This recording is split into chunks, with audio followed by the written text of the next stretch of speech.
This video is brought to you by Newport Propane. If you'd like to learn more about Newport Propane, you can visit them at their website or on their Facebook page, linked in the description below. Hey everybody, how's it going? Alex Combs here to bring you yet another race recap for my first race out at X1 Outdoors this year. I wasn't running for points for this race. It's not an IKS race, but I'm doing 10 races this year at least, so I get some races to pick and choose from other than the 6 that I do for the IKS. So this week was a lot less eventful than last week, given that I didn't have nearly as many mechanical issues. If you watched my race recap from last week, then you know all about my oil leaks and crap that was happening like that. So this week was a lot better. A lot less stuff to deal with, a lot less wrenching, more driving than working, which was phenomenal. I love when I just get to drive this thing and the handle's good, and I can just concentrate on the on-track action. Also, I apologize for doing this in a dimly lit garage today. It's really crappy outside, and there's no other day I can really do this, so this is how I'm doing it, and you're gonna like it. If you remember my recap from last week, you'll know that I had an issue with my clutch drum becoming loose, and I thought that it was probably just a snap ring that popped out or broke or something, and that's precisely it. It didn't break, but it did pop out of place, and that's why the clutch drum was all wiggly wobbly. That's why I was probably bogging down and not having much power. So over the week I put it back together, and I put in the correct gearing for the track this week. And I was still weary going into practice one that A, maybe oil leaks will happen again, and B, maybe the clutch being all off center was not the reason that I was going slow halfway through the race at Canaan.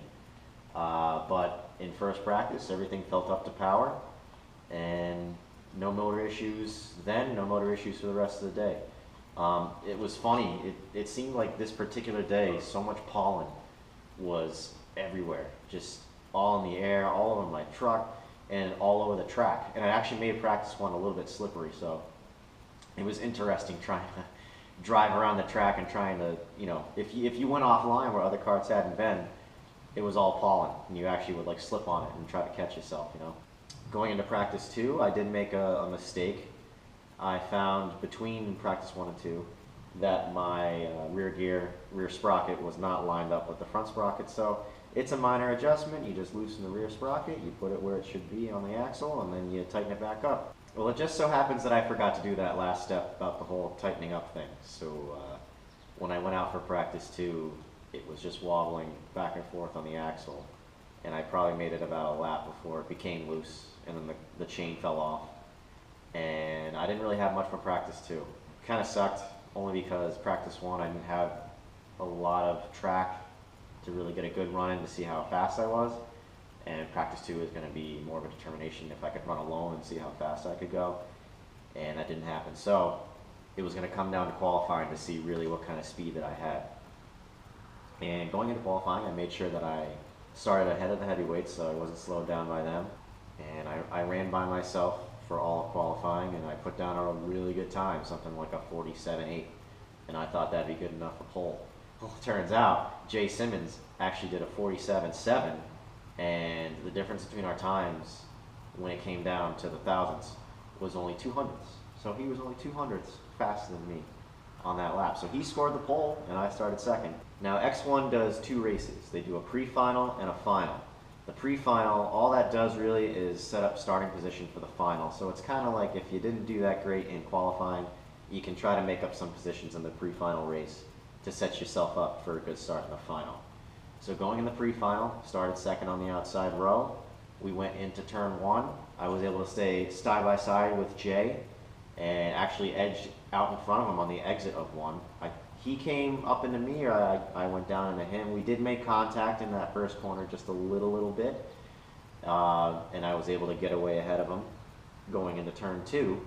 And I didn't see much of Jay the rest of the race. Later found out that he got looped or was spun by somebody. I think somebody ran into the back of him. I asked if it was me from that little bit of contact that we made, and he's like, oh, no, you're fine. It wasn't you. It was somebody else that helped me around. The biggest challenge in the pre-final, even though I got out ahead pretty early, was dealing with the heavyweight traffic.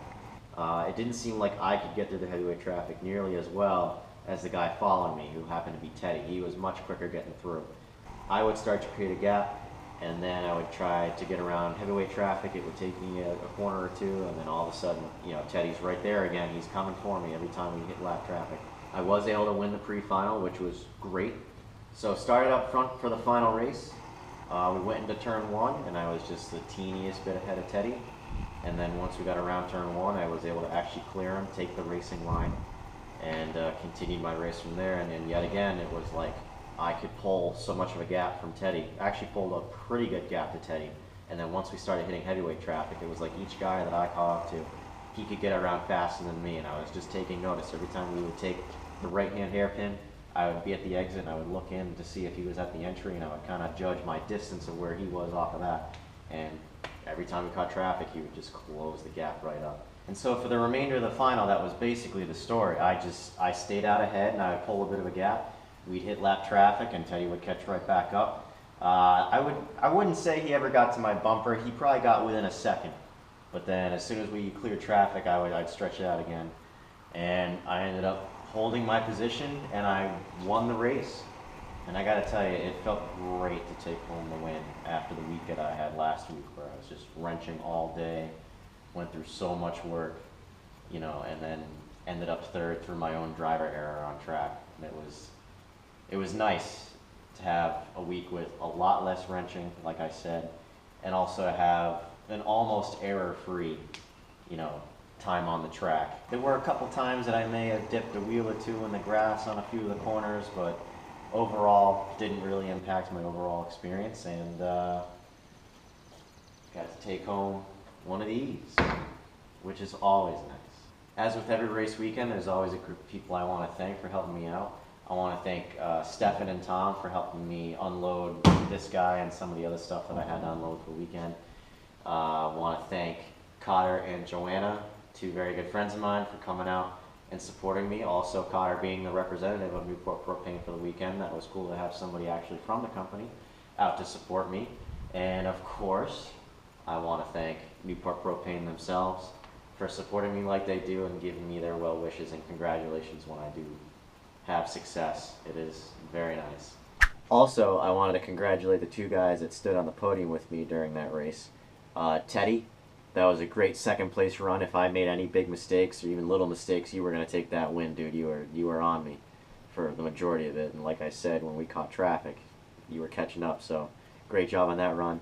And then I have to give a special congratulations to Ismael Hernandez, because not only did he take third place today in the very last corner, it was his very first podium that he's ever gotten, very first trophy that he's ever had.